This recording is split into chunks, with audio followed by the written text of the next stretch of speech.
How did your cooperation with Ozzy start back in the 80s? And what did it feel like to be the first guy in the studio after Randy Rhoads?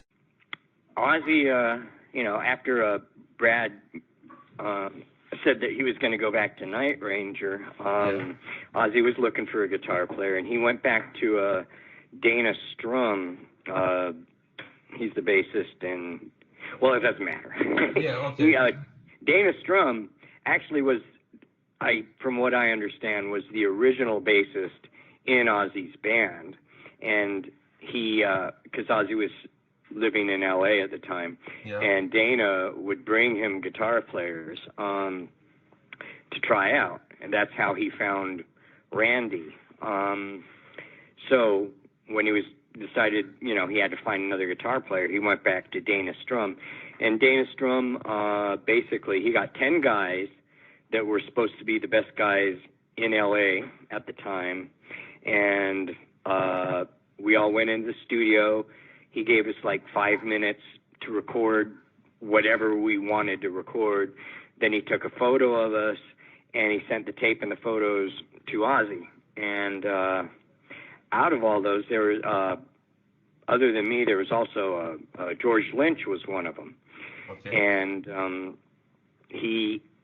I guess George was his first choice, because from what I understand, from what everybody tells me from back in those days, George was offered first to be Ozzy's guitar player before Randy, and George didn't take it because Dokken had just gotten signed, I think in Germany, and he thought that it looked like a better opportunity.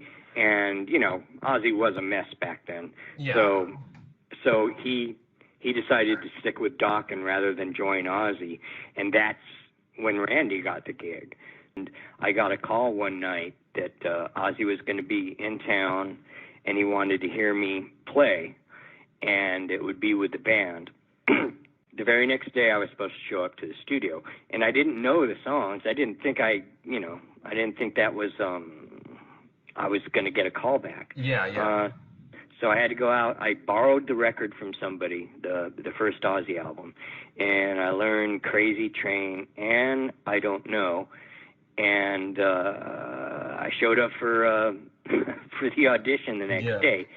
And I remember, because I didn't know the songs, and they are actually pretty similar.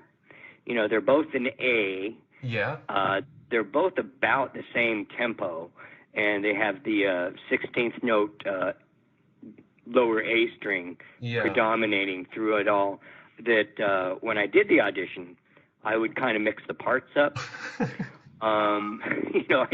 I'd go into a different part, and I thought the audition was terrible because I was messing up the songs.